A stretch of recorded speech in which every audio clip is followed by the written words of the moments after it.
Tudo bem? Boa tarde, good afternoon.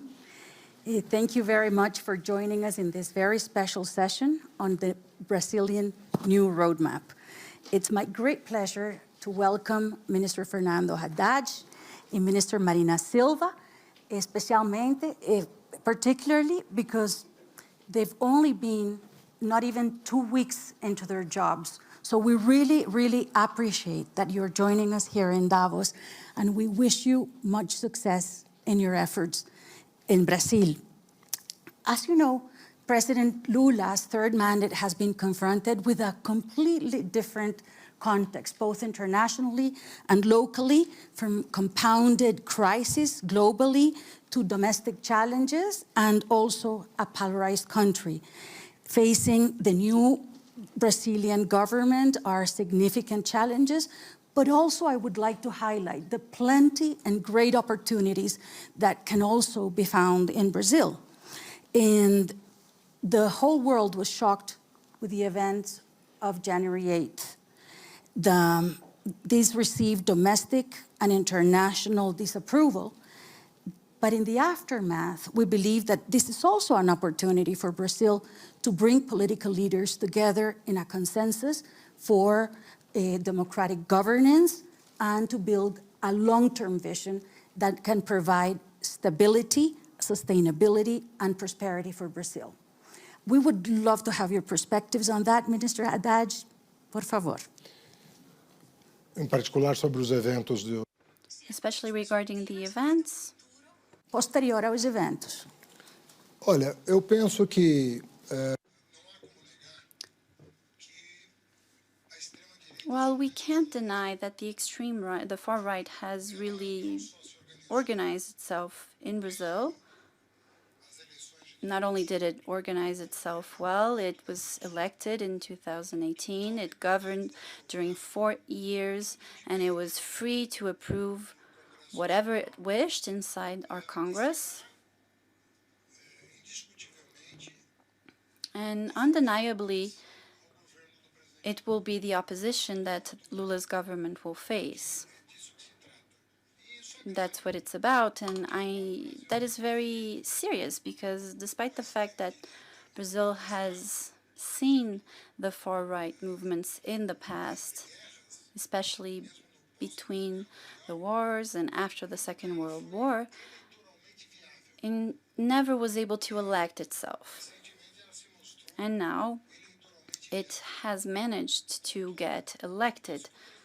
However, I think President Lula has established a very wide coalition, a very strong coalition at the first round. And at the second round of elections, he broadened this front, and now he has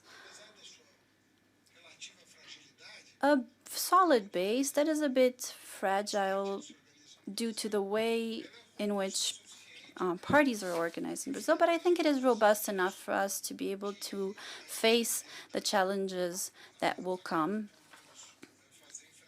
and that we will have to face, especially coming from the far right. I think the response to what happened on January 8th was very important institutionally speaking. So 27 governors, all of them were there. We had representatives from all 3 powers, all came together to make the necessary decisions, what was really required for us to be able to overcome the mess that Brasilia became on the 8th. So the governor of the federal district was removed from office. We created a special secretariat, and in less than 24 hours, it had been settled. We had lots of people who were arrested, people who damaged all these buildings, and these people now will have to respond for their actions. And we are now looking at who financed the acts, because they weren't in Brasilia, but we have been able to identify some of them, and they will need to respond for what they did. I am concerned because, of course, you're not in a comfortable position when you have an opposition that is extreme. We need parties that are committed to democracy being elected, and that's not what it's about now in Brazil. But I believe that with President Lula, and because of all the different personalities that that want to collaborate with the government, I do think we will be successful. Gostaria, por favor, também compartilhar suas perspectivas. Could you please also, Marina, share your perspectives of what happened? Thank you, Marisol. First of all, I'd like to thank the opportunity. It's very symbolic to have the Minister of the Environment and the Minister of Finance sitting here to debate the perspectives for Brazil. And as was mentioned by Minister Haddad, how we're going to overcome the huge difficulties we're facing. I agree completely with Minister Haddad when he says that for no country, for no government, is it comfortable to be in a position where the opposition is made up of extremists. But on the other hand, the Brazilian government understands that this is a phenomenon that doesn't happen only in Brazil, it's happening all over the world. Of course, democracies are working very hard to be able to face the situation. These situations create a lot of instability, not only politically speaking, but also in terms of economics, social aspects, public policies, and also to be able to invest and improve people's quality of life. On the other hand, we don't want to be to find comfort that what happened in Brazil also happened in the capital and it maybe happened elsewhere. We don't find this reassuring. That's why what Minister Haddad has said is important for us to consider, that we were able, yes, to respond in very few hours, showing that our institutions are strengthened. And despite the fact that we have a divided society, 60 million voted for Lula and 48 million voted for Bolsonaro, a good portion of the people who voted for Bolsonaro do not agree with these extreme acts. So I believe we are facing an international phenomenon. We're going to act very strongly internally so we can strengthen our democracy, but not only Brazilian democracy. We have to look at what is happening in Latin America. It will be a joint effort through partnerships. President Lula is set to travel throughout the region so that we can have this action. It will be an action of solidarity, and it will always have to be a response that looks at economic aspects, social aspects, and political aspects. We need to be able to face the very serious problems we have, social problems, environmental problems, so that we have good perspectives for Brazil. That stability that Brazil is seeking, to learn the lessons from other countries, not to repeat them, but rather to find consensus solutions to strengthen Brazil's democratic governance, which is fundamental to attract investments, to boost the economy. And it is great to have you, Minister Haddad. É muito importante sua presença no Fórum Econômico Mundial. It's great to have you here, Minister Haddad. That you presented recently to reduce Brazil's deficit and to boost the economy.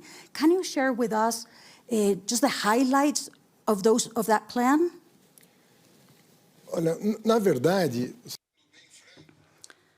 well, to be honest, it's not really an ambitious plan, and I'm going to explain why. We are inheriting a problem that wasn't caused by the pandemic, but rather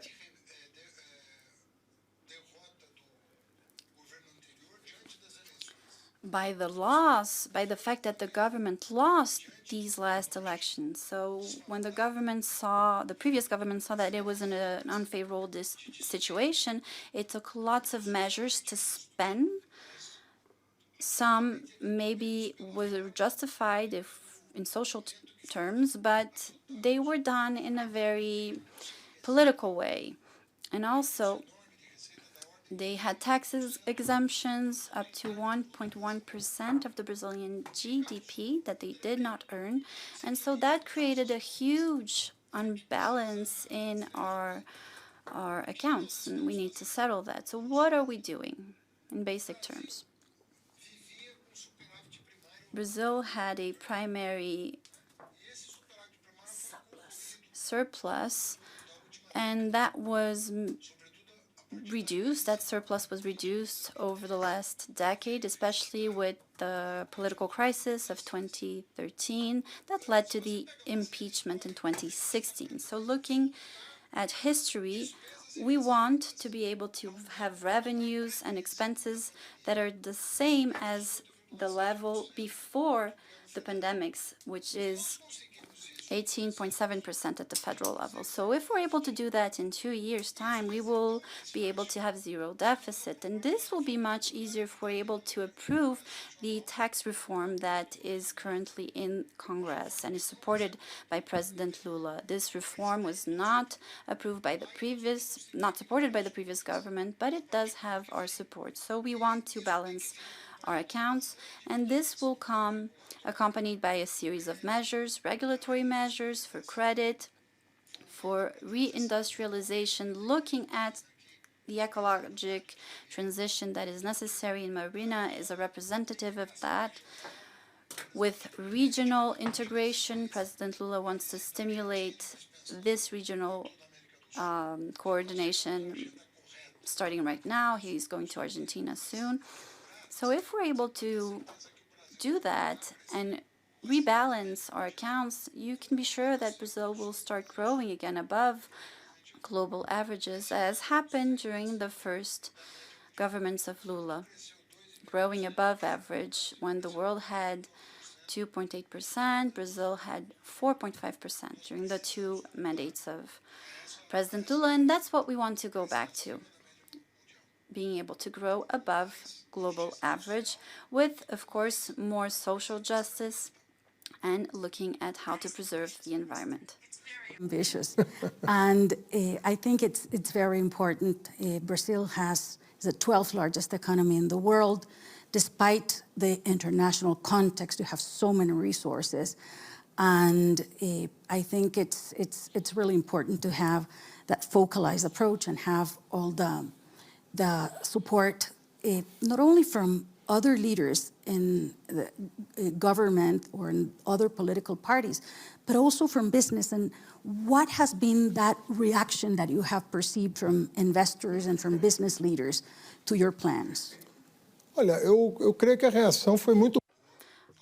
I think the reaction has been very good. Today I was reading some articles in the Brazilian media about this topic, and I also read some articles in the international media. There's a Financial Times article about the measures that we have taken. I think these measures are focused on an objective that everyone can understand and that is easy to accomplish. But of course, as you said, we want to go beyond.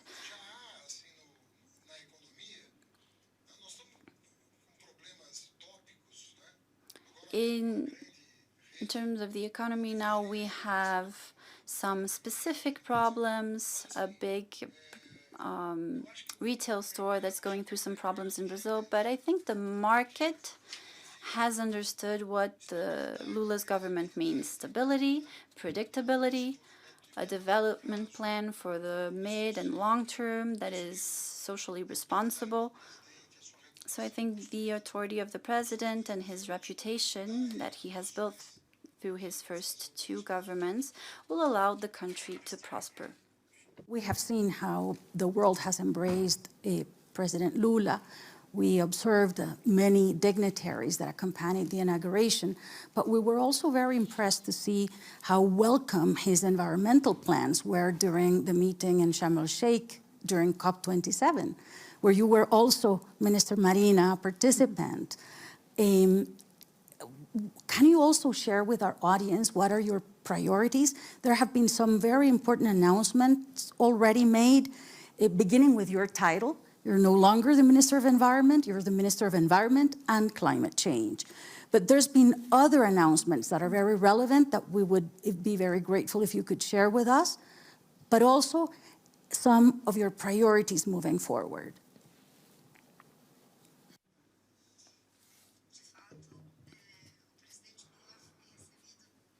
Yes, President Lula went to COP27 and was received very warmly. People would go up to him, and they had been saying for a while that Brazil was missed in all these multilateral events. And we also miss the leadership that Brazil has always had in terms of the environmental agenda, the fight against desertification, the protection of biodiversity, all the contributions we were able to make to the negotiation processes and everything we were able to gain in terms of the climate agenda. Brazil is the first developing country that has established CO2 targets, and we have here a member of the IPCC. He has helped us a lot. Professor Carlos Nobre is here, and unfortunately, of course, that leadership was disappeared during the past 4 years, putting Brazil in a very difficult situation when we look at the environmental agenda, the human rights agenda, but also how to fight social inequality. Brazil was no longer in the FAO World Hunger Map, but now it is back. We had reached a virtuous cycle to be able to reduce deforestation, and today we have record levels of deforestation, and the environmental agenda has been completely dismantled. So the announcements made by President Lula are basically, we are back to the international agenda to talk about climate, to talk about targets that are ambitious for the climate, but also for biodiversity. We agreed that we need to preserve 30% of these priority areas to have a good conservation of biodiversity all over the world. This was something that came from the biodiversity COP, but Brazil wants to also make a contribution on the topic of climate change. Not only what we will be able to do internally, but also helping so that we can go even beyond regulation. There is good global regulation, but the investments are lacking. And the 100 billion that the wealthy country had committed are still not here. We need to have resources for mitigation actions, but also adaptation. And now, based on the last conversion on biodiversity and on climate, we have a new agenda with new commitments for vulnerable countries. Brazil also wants to be a leader for a global initiative that defends forests, and we are talking with all the countries that have large forests so that we can reduce the amount of forest that is being lost at the global level. And we have a commitment internally to reach zero deforestation by 2030. We have a commitment so that Brazil will be able to go from an economy that is carbon intensive to a low carbon economy, so talking about ecology, the ecological transition, bioeconomy, all of these investments. I'm very proud to talk about them here, but all of that has been agreed with by our Minister of Finance, and I think the synergy we have established, it's a characteristic of Lula's government for the third time now, as he has been chosen by the Brazilian people to govern them for the third time, and we will have a government that will work strongly to make democracy more stable, to face social inequalities, because we have 33 million people who are hungry, and to work to establish a new cycle of prosperity with infrastructures for sustainable development. We have a huge potential because we have a very clean energy matrix to be able to produce green hydrogen. All of that will be essential for economies and for countries who are facing energy insecurity, especially in the context of the war, the conflict between Russia and Ukraine. So these are opportunities that we consider to be very promising, but of course not losing sight of the difficulties to be able to have a stable democracy. I think it's better to announce less and do more than to announce a lot of things and then be frustrated. But talking about our targets in terms of deforestation, we have the Amazon Fund that is back. We have a plan to fight against deforestation, and we have reestablished all the teams to be able to fight that. Minister Haddad himself has helped us to add another 500 million to the environmental ministries, and that the donation funds are not subject to the expenditure caps. And this is very important, promising. Brazil wants to be a country that is economically prosperous, socially just, democratically and environmentally sustainable. Thank you. It provides hope to all of us that believe in inclusive and sustainable growth.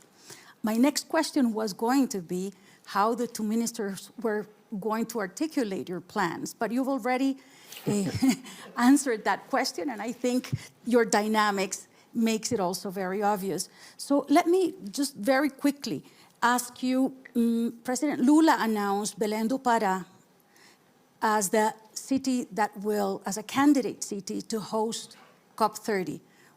What are your ambitions towards COP30?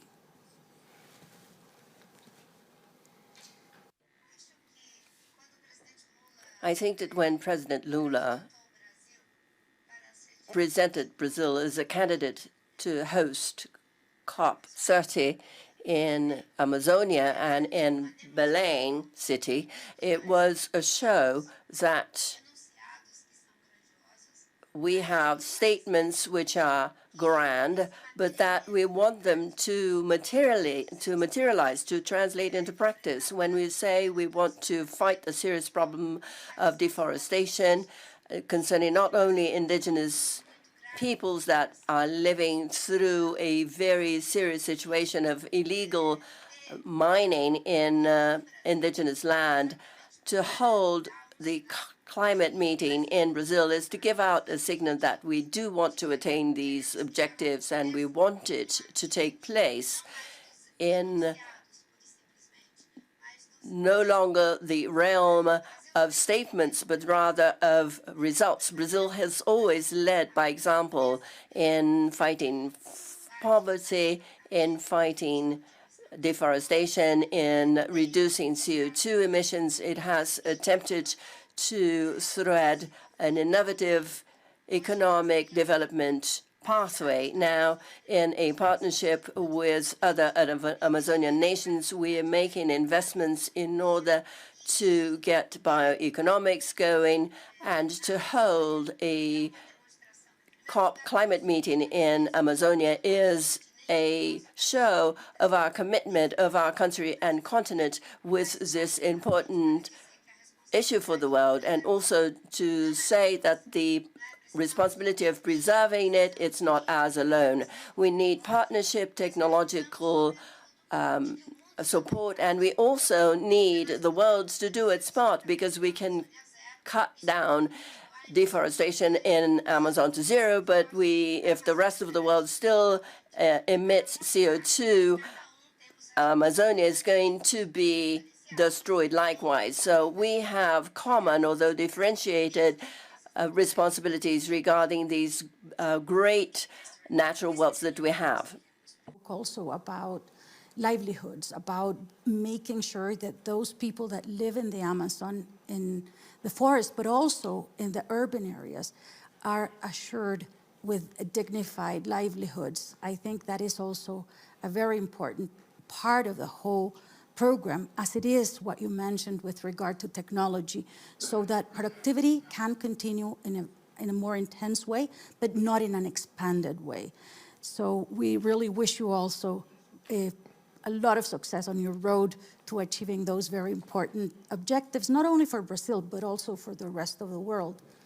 And Brazil will also chair the G20 in 2024, and that will be part of your international portfolio, Minister Haddad. What are your plans? What are your ambitions and vision for the Brazil presidency of the G20 in 2024? Bom, nós vamos ter uma... Antes de mais nada... Well, first of all, I'd like to say that in the first two administrations by President Lula, Marina had an enthusiastic support of the then education minister, and now she has the support of the finance minister. This means that the threshold has changed completely. Well, in February, is it February? No, February is when President Lula will travel to the United States. I think that the G20 meeting will take place in April, if I'm not mistaken. And we are starting to prepare the international agenda of President Lula, not only in this forum, but in others, because Brazil will also chair other important fora. We will take up the BRICS, Mercosur, so we are aligning all of the stars, bright stars, giving Brazil a lot of responsibility. Fortunately, with a born diplomat who is President Lula, he is someone who's highly diplomatic, who manages to speak very much at ease with everybody. He can speak on a same day to people who think very differently, and he can make people in antagonic or opposite positions reach agreements. So I think it is the right time for us to make the best of President Lula's leadership, to put this in the international agenda, to put some points that are very dear to him in the international agenda. He is someone who has been in political public life for 50 years, and he's had many opportunities to defend very well established points. I was with him in Egypt, and I was in almost half of the meetings that he had during the transition period. So some of his obsessions are the issue of peace, to start talking a lot about peace. He believes that the commitment of heads of state with peace should be clearer, more resolute, and more definitive and consequent. If the world wants peace, it has to work for it and not just wish for it. The second point, the issue of lack of equality. Hunger and misery is back in many places in the world, and all of the experience accrued around the world, and especially in Brazil, of putting an end to hunger very quickly.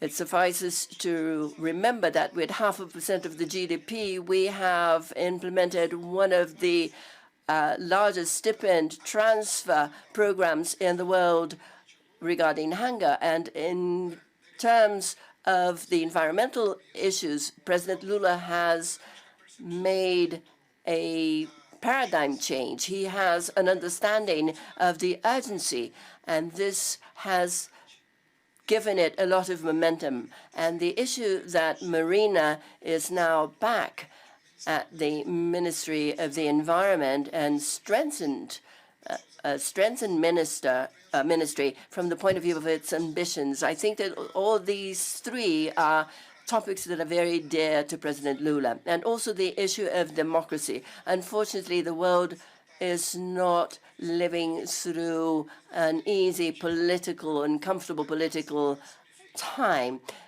There is the dissemination of fake news,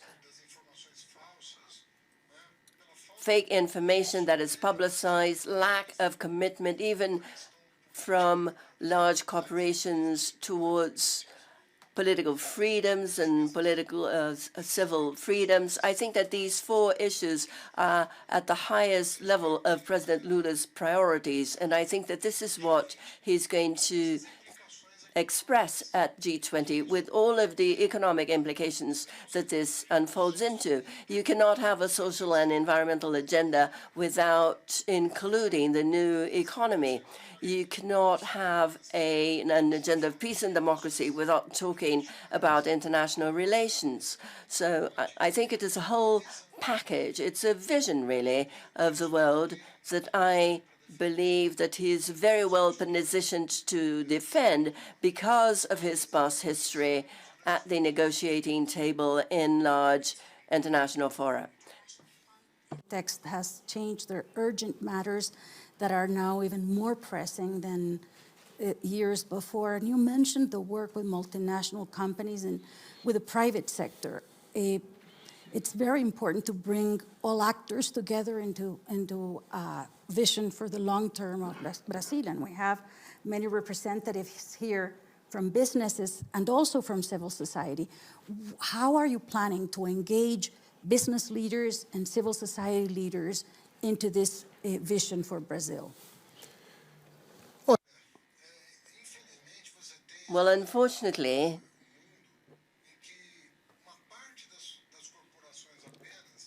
only part of the corporations in the world of today make absolute commitments with this paradigm that I just summarized a moment ago. We have to persuade large corporations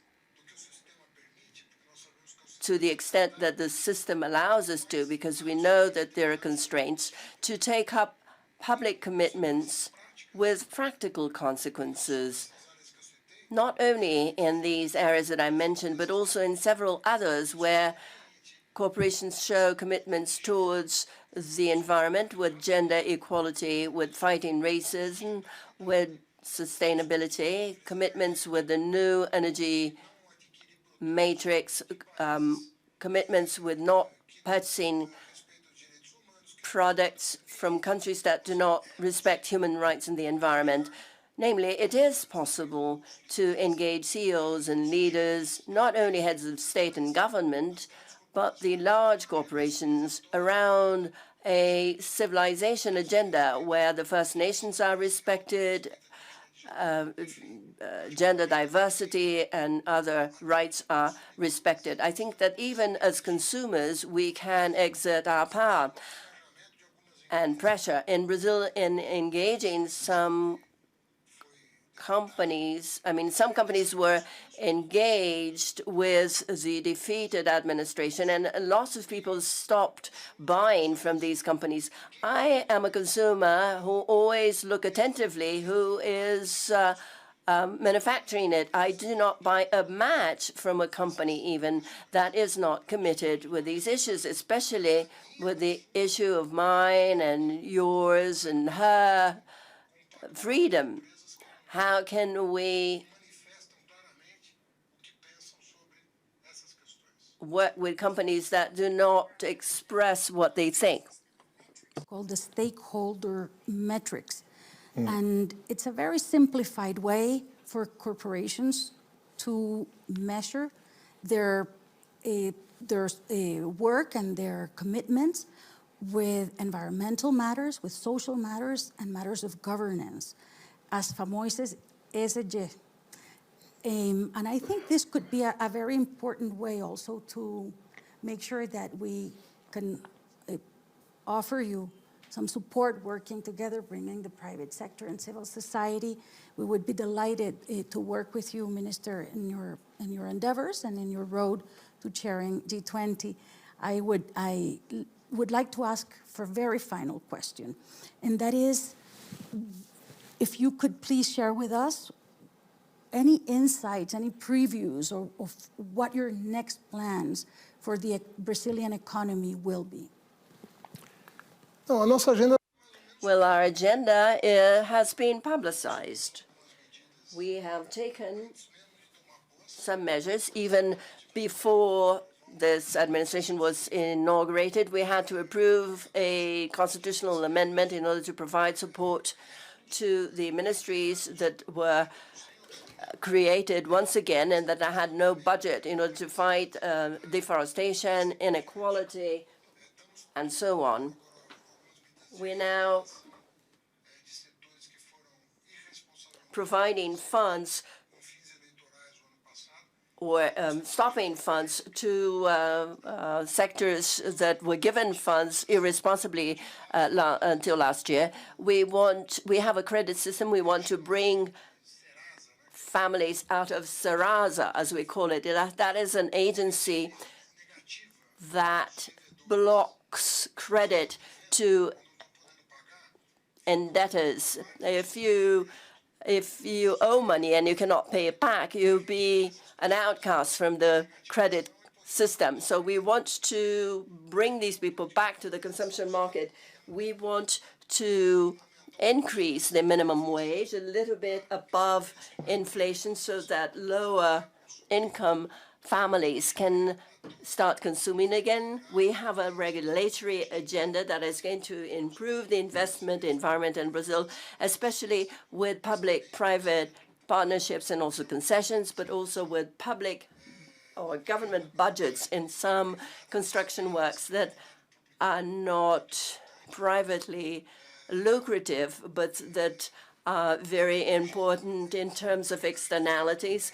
The tax reform that we want to approve in Congress in the first half of the year, and that is on consumption taxes. But on the second half of the year, we want to approve one on income in order to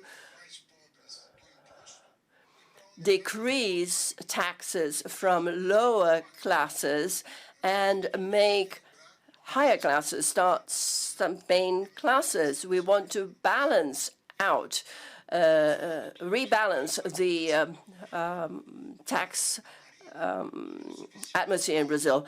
There is Marina's ministry. We have our vice president who has taken up the development ministry, and he has a reindustrialization agenda that is geared to environmental sustainability. We also want regional integration. We're going to make bets on that. We have progressive presidents in almost all Latin American countries, Chile, Brazil, Argentina. We have a group of presidents who are more willing to integrate their economies than in the past.